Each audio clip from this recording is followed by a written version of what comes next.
So anyway, how about them Cowboys? Yeah. Look, I thought you and I thought the Cowboys were done before Dak Prescott got hurt because they were pretty bad with him, but Dak Prescott broke his hand in the game. And I don't want to laugh about him breaking his hand. That sucks, dude. Really. Right. And he's going to be out, 6 weeks or something like that. Yeah. 6 to 8 weeks. I think they said 6 to 8 weeks. Yeah, 6 to 8 weeks. Brutal. Right. And the Cowboy, I watched that game this morning. First of all, it was a terrible football game, number one. Yeah, it wasn't good. Number two, the Cowboys, they never got into the red zone. They never got the ball inside the 20. So, inside of Tampa Bay's 20. So, yeah, it's really disturbing. The Cowboys do not look good at all. The Bucs look okay, but still not awesome. Yeah, the Bucs, I think we should be concerned about it a little bit. Yeah, so, Cowboy season is over, and all those people who had the Cowboys over-under was 10.5, which, first of all, that's a joke anyway, number one, but there's no way they're getting to 10 wins now. I was starting to think the Eagles were going to win the division before the season. I'm convinced of that now. And by the way, just to not to go off track too much, but Jalen Hurts, I looked at his completion percentage. It wasn't that great, but they scored 38 points.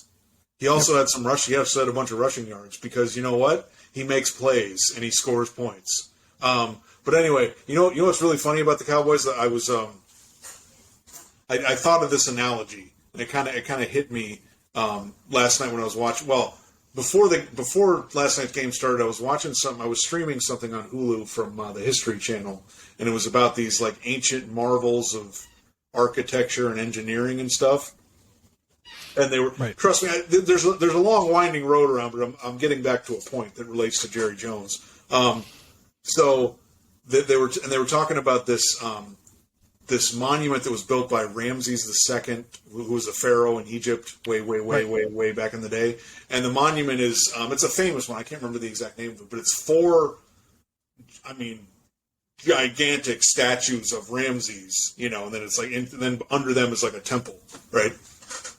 And so I remember I'm watching it. I'm like, how freaking how vain is this guy? He gets a monument made to him, and he has 4 statues, but all 4 statues are of him. So then anyway, so that happens, and then I'm watching the Cowboys game, and they show a shot of the box where Jerry Jones is sitting, and it says Jerry Jones, owner, CEO, and team president. And I'm like, dude, pick a title.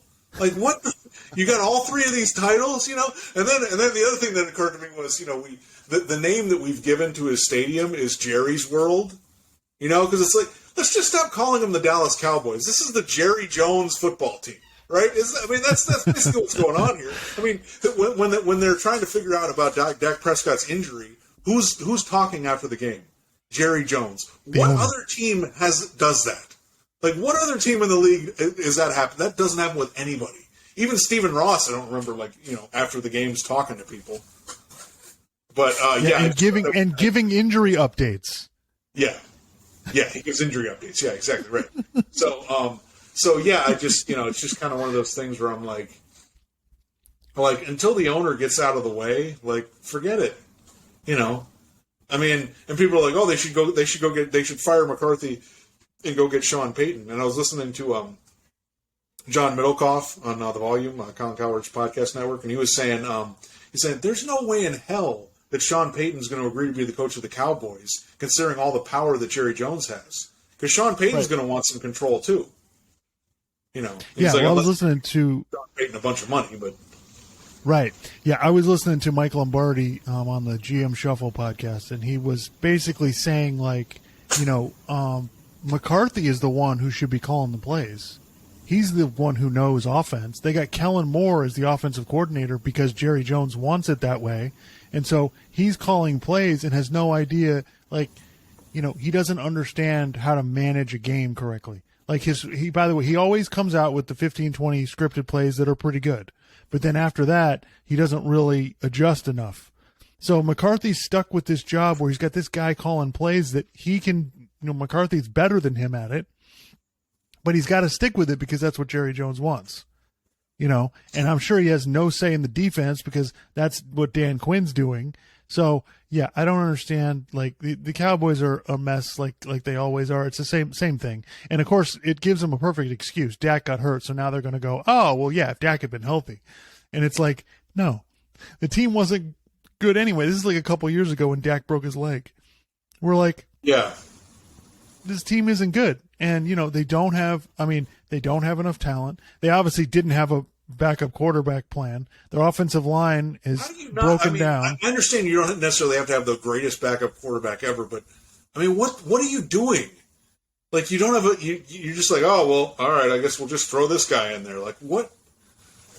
Yeah. And so anyway, so that's something I think we should talk about is like on all the sports shows today, it was, oh my God, what quarterback should the Cowboys get? Should they trade for Jimmy Garoppolo? Should, they had Dan Orlovsky on Get Up was like, they need to trade for Tyler Huntley from Baltimore.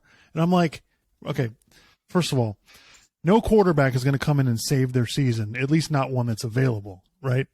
So that's number one. Number two, this brings up my point that I'm always upset that these shows don't do their job at all. They don't look into the details to figure out what the problem is. And I didn't even look into it. I happened to be listening to a show and somebody brought this up. So the Cowboys trading for Jimmy Garoppolo. Number one, I know that Jimmy Garoppolo has a no trade clause. So first of all, why would Jimmy Garoppolo choose to go to the Cowboys behind that broken down offensive line? Yeah. There's no reason for him to do that. He's going to stay in San Francisco. Number one, he's not going to agree to a trade to the Cowboys. Number one. Number two, the 49ers aren't going to trade Garoppolo because I don't know if you watched Trey Lance yesterday. Yeah. Not great. Plus they got him cheap. The 49ers got Jimmy Garoppolo cheap, so of course they're not going to get rid of him. And the third thing is that I heard Ross Tucker on the Dan Patrick Show bring this up. When he leaves at the end of the season to be a free agent, the 49ers get a third-round compensatory pick. So they're already getting a third-round pick for him. So that means in order for you – so why would they give that up? They're not giving that up. So that means you've got to give a second or a first to get Garoppolo, who's going to be a free agent at the end of the year.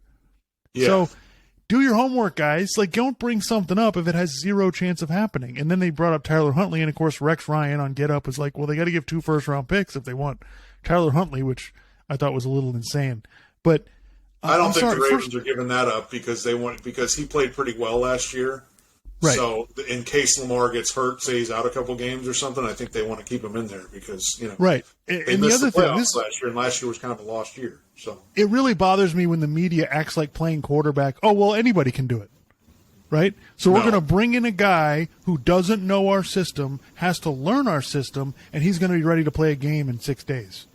Like, no. Like, he's going to have to be there 2 or 3 weeks at least before he can get onto the field. Why not just play the guy who knows the system, who won a game last year already, and as if they're going to put in some other quarterback and that's going to fix their problems? No, not at all. Their problems, the Cowboys' problems are way beyond quarterback. Well, so, and they need to look. I remember, and I've said this numerous times. I remember in 2014. Yeah, it was like 2014 when they still had Romo, and was that the year they made the playoffs? They beat Detroit, which was kind of a ridiculous game, and then they had that game against Green Bay where Des Bryant caught the ball, didn't catch the ball, whatever. They ended up losing. Yeah, but they had the best, arguably the best offensive line in the league, right? And the thing is, I remember at the time, and I was like, well, you guys better take advantage of that in the next couple of years because that doesn't last forever. And I don't think they ever really revamped their offensive line. I mean, that was 8 years ago. So I don't think they ever really revamped stuff. And your offensive linemen get older, and then you don't have the best offensive line in the league, and then it's harder to run the ball as well, and then it's harder to protect the quarterback as well. And that becomes a really big problem. And you have to keep, you can't just, you draft a few guys, no, we're set. If you draft a quarterback, then hopefully, you're set for 10, 12 years. But for a lot of these other positions, you're looking at a 3-4 year window, and then it's kind of like either you're going to pay to keep guys or you're going to draft somebody else to replace them, because you have to keep improving the team because otherwise you just, you're going to get worse. And that's kind of what the Cowboys have done. And now they're paying Dak Prescott $40 million, which is way too much money. They lost Amari Cooper. They're paying Ezekiel Elliott, which was ridiculous because he's, running backs, they get past their prime really, really quick. So, yeah, they're just kind of a disaster. But you know how it's going to go. They're going to have a bad year this year. They'll come back next year. Maybe they make some free agent signings or something like that. And then they're in a bad division and they sneak their way into the playoffs. And people are like, oh, they're back. And then some people are going to buy into them. And then they're going to lose in the playoffs in embarrassing fashion. And then it'll all be back to the same, back to where we are now. Yeah. So moving on. That was a pretty insane 1:00 window yesterday. We almost had two ties. There were a bunch of games won on last second field goals. The special teams, by the way, college and pro, whoo, it's a mess. It is messy out there. The Bengals can't block to, their field goal unit. They can't block anybody. So they're just getting, and then the kicker's missing kicks. Like it's amazing. So the Steelers kicker, he had that kick and was it an overtime? Yeah, it was an overtime. And that thing looked like a knuckleball. It just kind of went up and then hit the upright. Yeah, that game was wild. The Bengals clearly were the better team. If they didn't turn the ball over, 5 times, they would have won. Colin Cowherd made that point. He's like the Steelers. Oh, you're celebrating today. You guys turned the ball. You guys got 5 turnovers and you barely won. And should have lost. So yeah. Yeah. That was a bad loss for the Bengals. Like that's just terrible. Like the team scores 20 points in regulation, you can't beat them. And I mean, they got Mitch Trubisky. No one's afraid of Mitch Trubisky. So you want to talk about Tua being limited? I mean that's just oh God. So yeah, that was a disturbing game, and some of these teams, I think offensive line is going to take some time. The Bengals offensive line is still a rough mess. It does not look good. Burrow's got sacked 7 times. It's just, that's not good. But I heard the offensive lines, again, it may improve over the course of the season because it takes time to develop the chemistry and get everything right. So, again, I don't want to totally overreact to week 1, but yeah, that's a little disturbing, but. Yeah, no, I'm just, I just want to, I'm just describing what happened. I'm not reacting to, and that's one of my bigger takes of today, of a day like today is that, the NFL games, this has been my argument for the last few years. The regular season games don't matter. They just don't. It's not going to make any difference what happened today with the Steelers and the Bengals. It's not going to make any difference what happened with the Dolphins and the Patriots. Either way, it's completely irrelevant, but it's interesting to look at, going forward. And I heard, this, I got your worst take that I've heard is, on, First Things First, which is now on in the afternoon somehow. So Nick Wright, he's a Kansas City homer, right? He had the nerve to say that Patrick Mahomes is the most disrespected quarterback in the NFL. I couldn't believe it. He was basically railing on everyone who thought, oh, the Chiefs are not going to be as good without Tyreek Hill, blah, blah, blah, blah. And they kicked the crap out of Arizona yesterday, whatever. The Chiefs are a good team, regardless of, they're not made by one player. Regardless of whatever, the Chiefs are just they're a good, well-run organization. And I'm sorry, I missed where everybody was like, Mahomes, kind of overrated. Yeah, I mean, there's been criticism of him because, the AFC Championship game and that kind of six-game stretch during the last regular season. But, yeah, I think there's been some people critical, but I don't think it's been some sort of if he's upset that Josh Allen gets more attention now, I don't know what to tell you, dude. Get over it. We're not just going to spend all day on TV just saying the Chiefs are the best team ever. Come on, dude, relax. You're a Chiefs fan. That's fine. It was slanted against all the people that really like Buffalo this year, and I get. Look, it's splitting hairs. Okay, it's the Chiefs, the Bills. Come on. The Chiefs, the Bills basically beat them last year. They beat them in the regular season, and the Chiefs have beaten them twice. But they're both really good teams.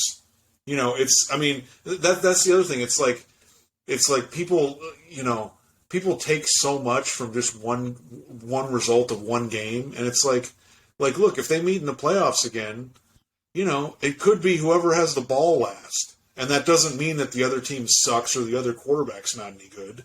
Like, it's just, it's.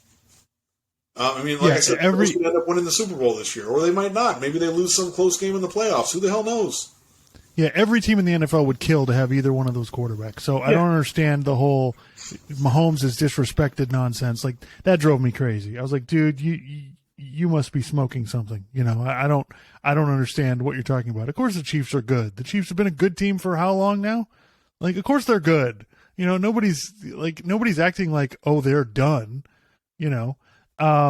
So the Browns Panthers game, that was a big sloppy mess, but I found it really funny that the narrative coming in, oh, Baker's got to get Cleveland back for what they did to him. This has got to be, the whole all the everybody talking about that. Oh, geez, it's a huge deal, and it's like, first of all, neither one of those teams is really that good. Like, Cleveland's actually, Cleveland has a pretty good roster, but neither one of those teams is like, oh, geez, we got to look out for them. This is, this could shape the NFL. It's like, no, not really, Yeah. And the Browns had the lead and were basically, kind of dominating. And then, Carolina came back and Cleveland needed a field goal at the end, and they had their rookie kicker kicked a 58-yard field goal to win the game, which is pretty awesome. But yeah, I just find it fascinating that we're talking about a guy, that Baker Mayfield, that could have gone to any team and nobody really wanted him. So I just find that interesting. We talk this much about a guy who's not really that good. It's like, how about we spend more time on the guys who actually are good instead of wasting time with Baker Mayfield? It's just really irrelevant. Yeah. Yeah, I mean, I saw some of the highlights of the game. I mean, it's just I don't really. We'll see how good the Browns are for the next 10 games without. Yeah, I mean, listen. When they get Deshaun Watson back, I don't think he's just going to come right in and be unbelievable. Yeah, listen. Every win the Browns can get right now is huge. So the fact that they got a win yesterday is a big deal. As many of those as they can get before Deshaun Watson comes back is huge. So yeah. So, speaking of a sloppy mess, the Bears 49ers game, I mean, they were playing in a monsoon, it looked like. Yeah. And nobody in the second half, especially, nobody could score. But, the Bears managed to basically, Mike Lombardi was making this point, like, you have to not lose the game. Forget winning the game. Just don't make a bunch of stupid mistakes and turn the ball over. And that's what happened. Chicago didn't turn the ball over. Justin Fields only completed like 8 passes. He wasn't very good, but he didn't make a huge mistake. He didn't fumble the ball. He didn't throw an interception. So that's what it comes down to. So Eagles #1 seed. What do you think? How about the Vikings #1 seed? Yeah, it's a good point. Yeah. They're yeah, I did find it, like, I'm listening to Colin Cowherd, and he's doing he's folding everything into his ongoing Aaron Rodgers take that he doesn't trust anybody. And I just look, the Vikings were the better team in that game. Defensively, they were getting after Rodgers all the time. Now, were there some plays that, the Packers missed on? Sure. But, I mean, the Vikings offense, they were kind of getting whatever they wanted. They probably should have scored more points, but, I mean, they made a bunch of they were the better team in that game, So, right. And like you said, it's not every game matters, but, I mean, division games, I mean, I think the division comes down to those two teams, and, now Minnesota's got one game on them. So, yeah, I just mean 1 week in the NFL doesn't tell the story. That's all I mean. Exactly. We're going to need to see more from Minnesota. But listen, Green Bay's got some stuff they got to work out. Of the teams that lost, I'm least concerned about Green Bay because I think they're good enough everywhere else on the team that they can figure it out. Yeah, I think So- they'll figure it out and they'll be fine over the course of the year. But they're not going to be as good as I don't think they'll be as good as they were the last 3 years. Particularly the year they lost to Tampa Bay in the NFC Championship game. Yeah. Because it's just that's how these things go. But yeah, they'll kind of figure it out. But I mean, Minnesota, they got a great shot to take that division this year. And then the Eagles. I mean, look, the Cowboys are a mess right now, and so if the Eagles just do what their strengths are and they beat the teams they're supposed to beat, and maybe they play some close games against some other teams, they can probably get 10 wins, maybe 11 wins. I don't know. Yep. I will say that the Washington Commanders, that's going to be a fun ride. The Carson Wentz ride, it's going to be. I think Carson Wentz has now taken the place of Jay Cutler, what Jay Cutler used to be, where it's just. It might be the greatest throw you've ever seen, and it might be the worst thing of all time. You have no idea, week to week, throw to throw, and that's what Carson Wentz is going to be. He either can't get it going, or he's making plays and scoring touchdowns, and they came back to win that game yesterday. I don't think they're a very good team, but I will say they're going to be interesting because he's just all over the place. I can't, I have no idea. He's either going to completely screw the game up or he's going to throw the game-winning touchdown at, no clue. Yeah. Yeah, the NFC looks pretty wide open. Well, the So Rams, we'll I mean, I'm concerned about Matt Stafford's elbow, and then their left tackle, who they had last year, is not there anymore. So that's kind of that's a little bit concerning, and they're an injury or two away from it's, they don't have any depth, so forget it. So the NFC is kind of open. Yeah, it absolutely is. It's gonna be a wild season. About the Bucks, I'm concerned about their offensive line. So that's definitely something to be concerned about. They may be able to get, in the way the NFC is, they may be able to get away with it. But it was not impressive by Tampa last night. They had a hard time getting in the end zone, and that's going to be challenging going forward. You're not going to get to play the Cowboys every week. So right. So we'll see what happens tonight. I'm really fascinated to see does Russell, after all the hype about the Broncos, does Russell Wilson come out and deliver against Seattle tonight? That'll be really interesting to see. But as far as watching TV, as always, the NFL's got it down from that 1 to 7:30 p.m. on Sundays. It's a pretty good deal. But yeah, any other NFL thoughts? No, I was trying to think. In terms of, I think Patrick Mahomes. Not that I really care that much, but I think Patrick Mahomes has the early lead in the MVP race because he threw 5 touchdown passes. Probably him, and then Josh Allen. Justin Herbert was unbelievable yesterday too. Yeah. And then I just, I was thinking about who the worst team is, and it's like, well, there's Seattle. I mean, Houston, I guess, didn't look too bad yesterday. Atlanta, I still think is kind of a bad team. The Jets are pretty bad. Yeah, the Jets are bad. I think the Patriots could be pretty bad this year. We'll see, but Anyway. Yeah, it's gonna be. It's just gonna be a challenge. I don't know. They're gonna have to play mistake-free, clean football in order to beat. Because you can beat the average to bad teams that way. So that's really what they're going to have to do. And the reason, I mean, let's be honest, the reason the Patriots lose these games in Miami is because they keep turning the ball over. I mean, That's it. You look at the last, 2 has beaten them 4 in a row. Well, yeah, because of the turnovers, and they would have, the first game last year, the Patriots would have won, except they fumbled the ball. So that's kind of the way this is going. It's not like the Dolphins have been dominant or anything.